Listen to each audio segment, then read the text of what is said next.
Assalamualaikum warahmatullahi wabarakatuh. Nama saya Maulana Ibrahim. Saya dari Universitas Mercu Buana. Saya ingin menjawab beberapa Q&A untuk mata kuliah Natural Language Processing untuk memenuhi tugas besar satu. Uh, untuk pertanyaan yang pertama, apa yang dimaksud dengan NLP? Natural Language Processing NLP adalah cabang dari kecerdasan buatan yang berhubungan dengan interaksi antara komputer dan manusia menggunakan bahasa alami. Pertanyaan yang kedua, selain segmentasi teks, apa tantangan pengolahan data atau riset di bidang NLP? Yang pertama ada disambiguasi makna kata word sense deambiguation, yaitu tantangan dalam banyak kata yang memiliki lebih dari satu makna, baik dalam bentuk homonim maupun polisemi. Yang kedua ada ambiguitas sintaksis atau sintaktik ambiguity, yaitu tantangan dalam bahasa yang memiliki berbagai kemungkinan struktur kalimat. Pemilihan struktur yang paling tepat biasanya membutuhkan gabungan informasi semantik dan kontekstual. Yang ketiga ada masukan tak sempurna atau tak teratur, yaitu tantangan aksen dalam bahasa lisan serta kesalahan ejaan dan gramatikal dalam bahasa tulis yang menyulitkan pemrosesan data bahasa yang alami. Yang keempat ada pertuturan, yaitu tantangan untuk menentukan maksud yang diinginkan dari gaya bahasa dan konteks yang berbeda. Terus pertanyaan yang ketiga yaitu sebutkan contoh penerapan NLP pada aplikasi perangkat lunak. Oke, uh, penerapan NLP. Saya akan memberikan uh, definisi dulu untuk machine translation. Ini contoh penerapannya pada machine translation. Program yang mampu mentranslasi kalimat baik berupa teks maupun satu bahasa alami ke bahasa lainnya.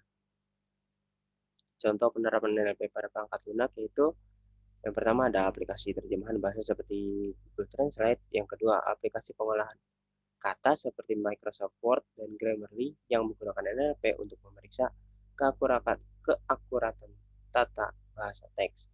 Yang ketiga ada aplikasi chatbot atau Interactive Voice Response atau IVR untuk menanggapi permintaan penggunaan tertentu. Yang keempat ada aplikasi personal assistant seperti OK Google, Siri, Cortana, dan Alexa. Yang keempat pertanyaannya yaitu apa kegunaan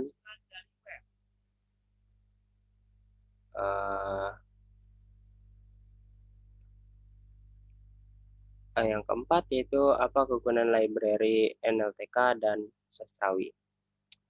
Jawaban saya yaitu kegunaan library NLTK ialah library Python yang digunakan untuk melakukan tugas-tugas seperti penandaan part of speech, parsing sintaksis, dan klasifikasi teks, dan implementasi standar untuk memecahkan masalah yang kompleks.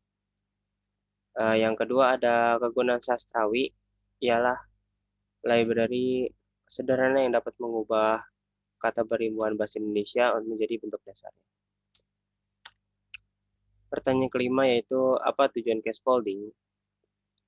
Tujuan dari scaffolding untuk mengkonversi keseluruhan teks dalam dokumen menjadi suatu bentuk standar. Biasanya huruf kecil atau lowercase. Apa definisi dari tokenizing? Tokenizing adalah tahap pemotongan string input berdasarkan tiap kata yang menyusunnya. Jelaskan tentang stop word dan berikan contohnya. Stop word adalah proses pembuangan term yang tidak memiliki arti atau tidak relevan. Contohnya stop word dalam bahasa Indonesia adalah yang, dan, di, atau dari. Apa algoritma yang dapat digunakan untuk stemming teks bahasa Indonesia? Jelaskan. Ada algoritma Nazif dan Adriani karena pada algoritma ini dapat mengubah kata yang memiliki sufiks, prefiks, dan atau konfiks menjadi suatu bentuk kata dasar dan juga dapat mengenal kesamaan makna dari setiap kata. Apa tujuan dari word embeddings? Tujuannya yaitu mengkonversi data yang berupa karakter alfanumerik ke dalam bentuk vektor. Sebutkan dan jelaskan model arsitektur dari Word2Vec. Yang pertama ada model CPOV. Pada model CPOV Word2Vec menggunakan kata-kata yang ada di sebelah kiri dan kanan kata target dan dibatasi dengan window untuk memprediksi kata target tersebut. Yang kedua ada model skipgram. Pada model skipgram menggunakan sebuah kata untuk memprediksi kata-kata yang ada di sebelah kiri dan kanan kata tersebut yang dibatasi oleh window.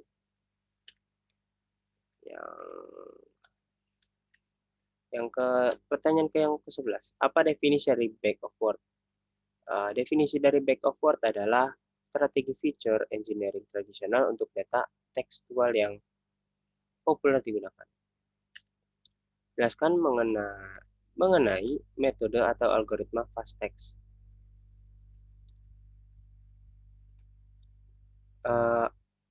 Algoritma fast text adalah metode word embedding yang merupakan pengembangan dari Word2Vec. Pada metode ini mempelajari representasi kata dengan mempertimbangkan informasi subword yang setiap kata dipresentasikan sebagai sekumpulan karakter n-gram. Apa yang dimaksud dengan n-gram?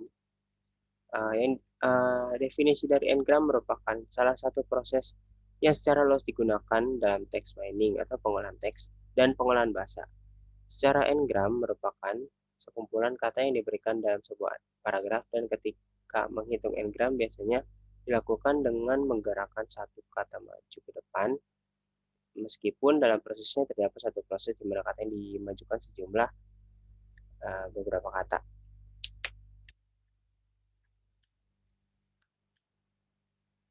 Jelaskan contoh penerapan n-gram. Contoh kalimat, pemilihan kepala daerah Jakarta tahun ini tidak begitu ramai dibandingkan dengan tahun sebelumnya. Dibagi menjadi beberapa, yaitu unigram pemilihan. Ada kepala daerah Jakarta tahun ini tidak begitu ramai dibandingkan dengan tahun sebelumnya.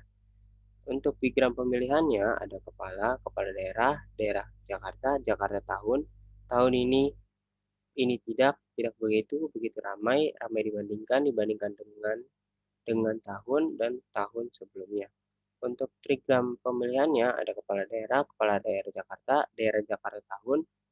tahun ini tidak begitu ramai, begitu ramai dibandingkan dengan tahun, dan yang terakhir dengan tahun sebelumnya.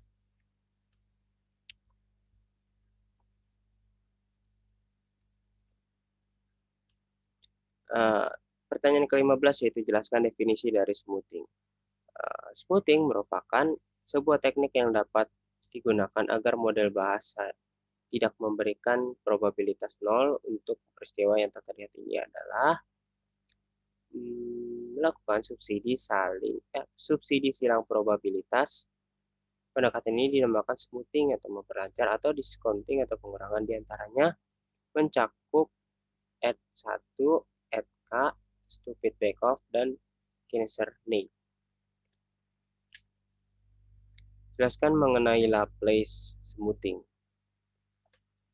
Laplace smoothing merupakan teknik smoothing paling sederhana, yaitu dengan menambahkan nilai 1 ke setiap frekuensi kehadiran bigram sebelum dilakukan normalisasi untuk memperoleh probabilitas.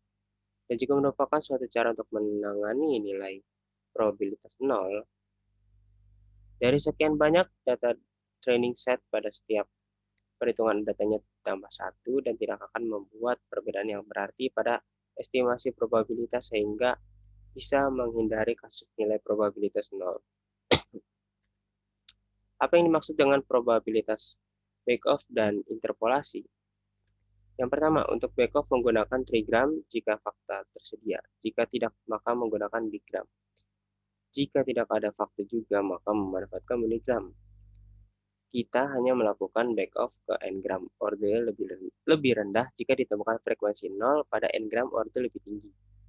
Agar model backoff memberikan distribusi probabilitas yang tepat, maka harus diterapkan diskon terhadap n-gram order yang lebih tinggi. kumpulan diskon tersebut dialihkan ke n-gram orde lebih rendah.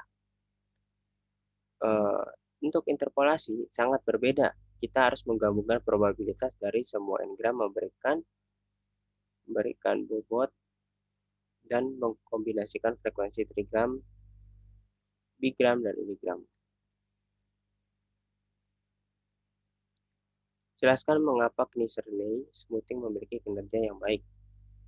Algoritma Kniserney terinterpolasi merupakan metode smoothing berkinerja terbaik dengan sangat sering diaplikasikan karena akar dari metode ini adalah discounting absolut. Kniserney discounting memanfaatkan discounting absolut dengan cara yang lebih canggih untuk menangani distribusi unigram order lebih rendah. Apa latar belakang munculnya metode stupid backoff? Latar belakangnya stupid backoff. Algoritma yang bernama stupid backoff ini memunculkan ide percobaan untuk membuat model bahasa suatu distribusi probabilitas murni. Tidak ada diskon terhadap probabilitas berorder lebih tinggi. Jika n-gram order lebih tinggi mempunyai frekuensi 0, maka dilakukan backoff ke n-gram berorder lebih rendah. Dibobot dengan suatu bobot tetap, tidak tergantung pada konteks.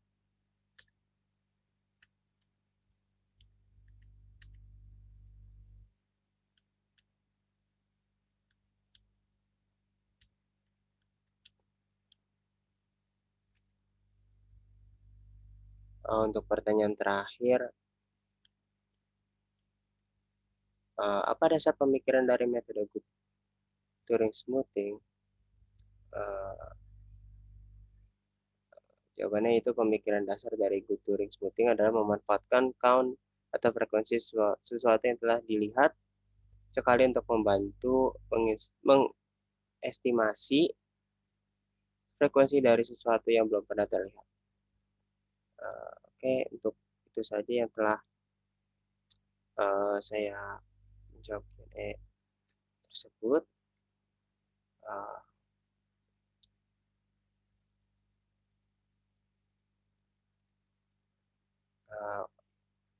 Sudah.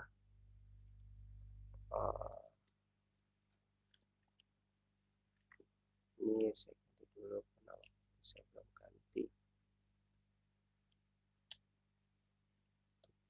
Pertanyaan terakhirnya.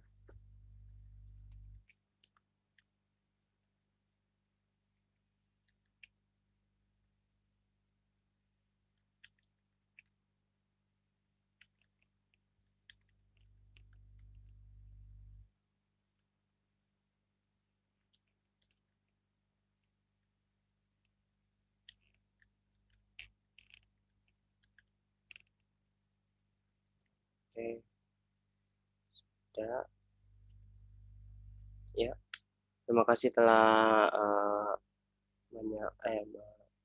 menonton atau menyaksikan Q&A yang telah saya kerjakan untuk memenuhi tugas besar satu mata kuliah Natural Language Processing. Kurang lebihnya mohon maaf jika banyak kesalahan. Wassalamualaikum warahmatullahi wabarakatuh.